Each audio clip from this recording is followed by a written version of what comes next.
Sa Mateo 15, verse 1 to 11. Matthew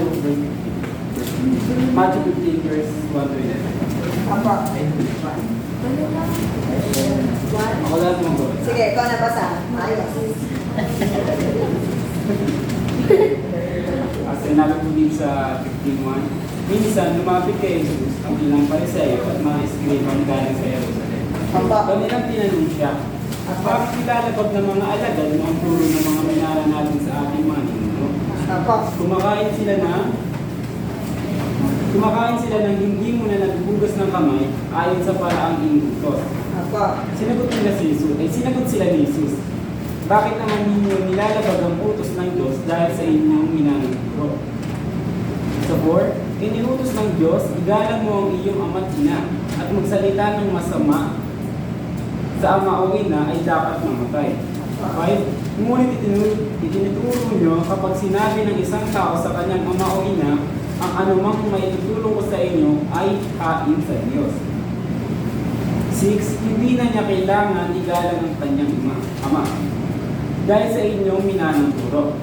Di ba walang kabuluhan?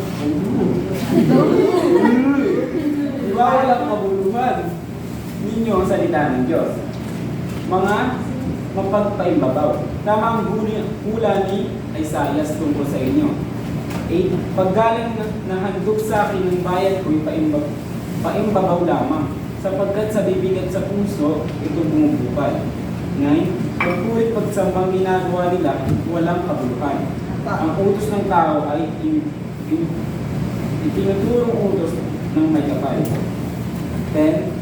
Pinalapit ni Jesus ang mga tao at kanyang sinabi, makinig kayong lahat at unawain ang aking sasabihin.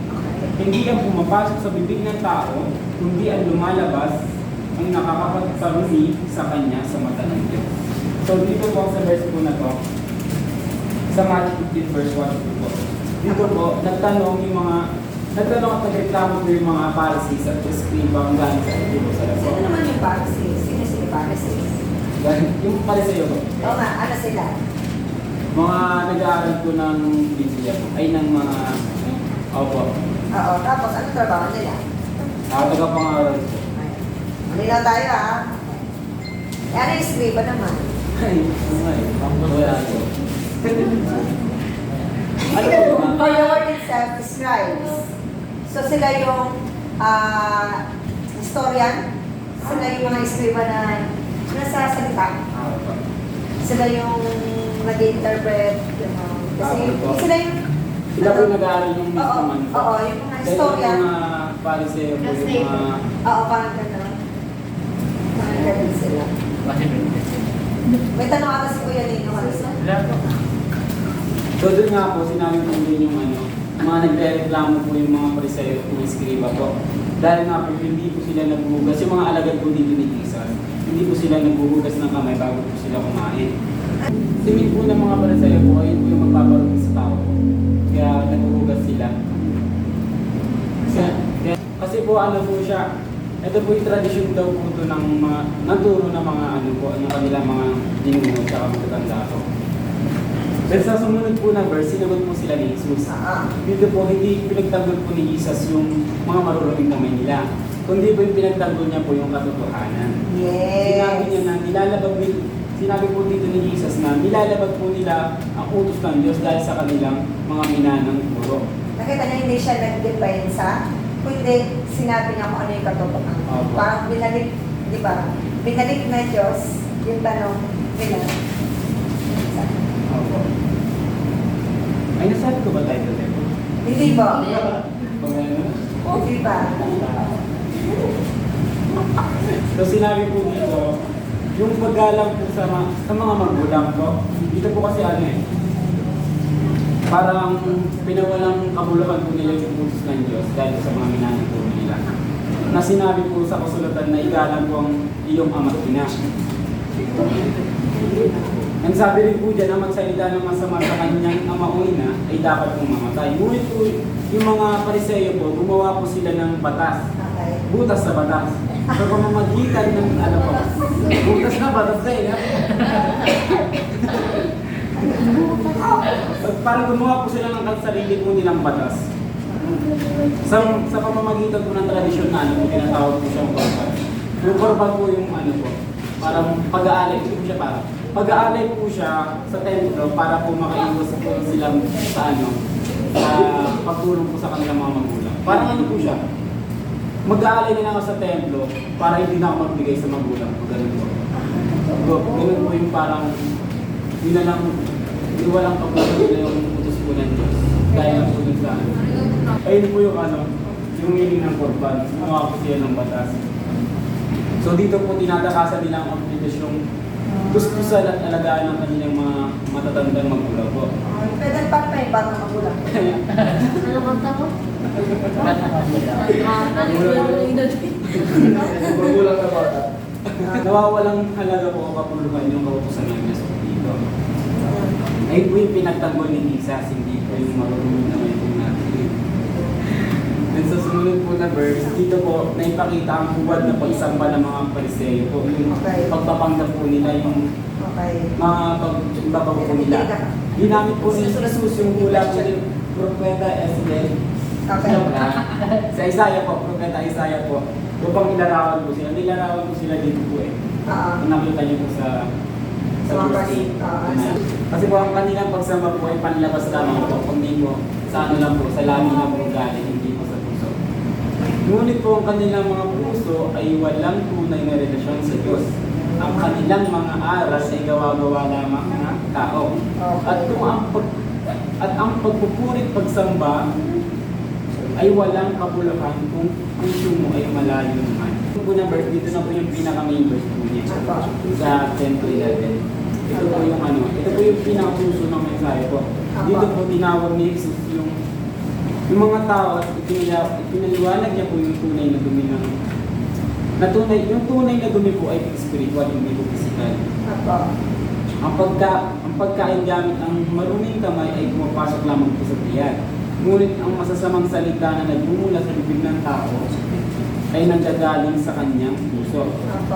At ito po ang nagpaparumi sa buong niyang pagkatao.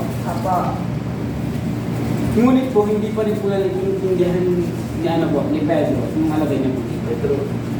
Hindi niya pa po naiintindihan. Kaya po, inulit po ni Jesus. At sinabi po sa kanya ni Jesus po sa 16-20. Nasabi ko na po.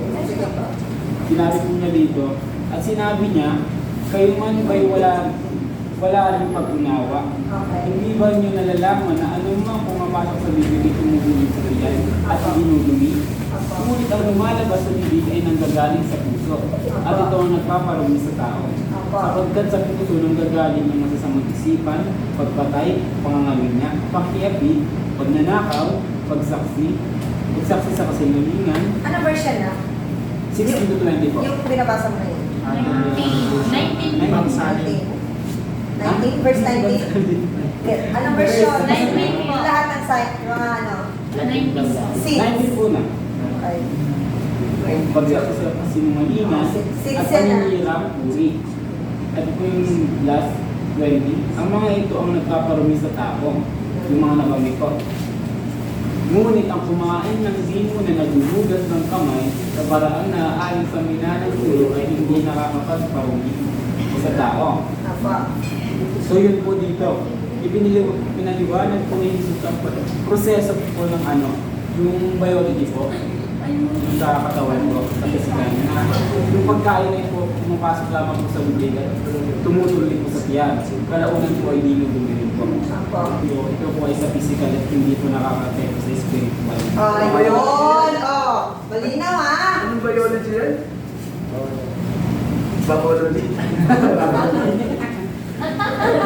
Hindi siya, anatomy siya. Kasi ang biology is study of mga cells. So small things. Anatomy yan, kasi part of the body. Biology talaga. Alam na natin. Sige, next Ito one. nakaka-affect sa spiritual po. Ano? So binigyan din po dito ni Jesus na ang puso ay sentro ng moralidad po ng tao. Okay. Ang mga panlabas na kasalanan tulad ng ano po, yung mga nakamit po dito. Opo, sa verse 19. Ayan po. Masasamang isipan, pagkakatay, pangangulit niya, pag-iapin, pagnanakaw, pagsaksi, sa kasinungalingan, at pagkaninirang huli. Ito po yung mga kasalanan po na to, mga sintomas po lamang ito. Pero ang tunay po na sakit po, yung maruming puso po ng tao. Okay. Ay, Naintindihan nyo para- ha? Hindi daw magagawa yung mga kasalanan na yan kung wala talaga yung root, Opo, yung yun po. nasa puso. Reflection lang yan, yung mga kasalanan sa verse 9. Okay, tuloy. So kaya po dapat nasuriin po natin ang ating mga Diyos. Dahil higit na mas mahalaga po sa mata ng Diyos ang kalinisan ng puso kaysa sa panlabas o pagpapakita ng tao natin. Ang ating mga salita po at gawa ay sumasalamin ng kung ano po ang nasa loob po natin. Kailangan natin maging mapagmatsyag sa ating mga iniisip at nilalaman ng ating mga puso. Bago po maging isang masamang salita o gawa ang kasalanan, nagsisimula muna ito bilang isang maliit na ideya sa ating mga puso at isipan. Ah. So palagi rin natin suriin tuwing tayo ay sumasapaw ng pilingkod sa Diyos. Tama. Dahil balibay sa pag-ibig natin at pagsunod sa Kanya, o nakasanayan na lang natin na tradisyon. Apa. Kaya dapat po natin tandaan na walang kabuluhan ng lahat kung walang pag-ibig. O Apa. ang pag-ibig o puso natin ay wala sa Panginoong Diyos. Dahil po ang Diyos natin ay Diyos ng pag-ibig. Yes! Dapat po natin laging tandaan na walang kabuluhan ng lahat. Dapat po natin laging tandaan na walang kabuluhan pong lahat. Kung ang pag-ibig ng puso natin ay wala sa Panginoong Diyos. Apa. Dapat natin tandaan na walang kabuluhan ng lahat kung walang pag-ibig. Dahil ang Diyos natin ay Diyos ng pag-ibig. Ayun naman. Malaking po kasi talaga yung naaral ko. Sa lang po. Kasi po ang title po natin is Pakitang Tao. Pero po yung masyado ko pong na-focus po dito yung sa nagpaparawing tao. Ang dapat po Huwag ka mag-alala na. Kung ano yung binigay sa inyo ng Panginoon, kung salitahin ng Panginoon, it doesn't matter. Yun yun. Kahit malayo man o malapit, basta nandun ka sa salita ng Panginoon. It's okay, kasi yun ang nilunod sa iyo. Kung halimbawa, binigyan man ako ng bulaklak ni Tito Minang sa Pagita, pero ang revelation sa akin is rose, that's it. Kasi mabuti pa rin siya. So, wag mo lahat dapat i-say sorry. That's wonderful na bless ang bawat isa. Na-bless mo ba? Opo. Magtanong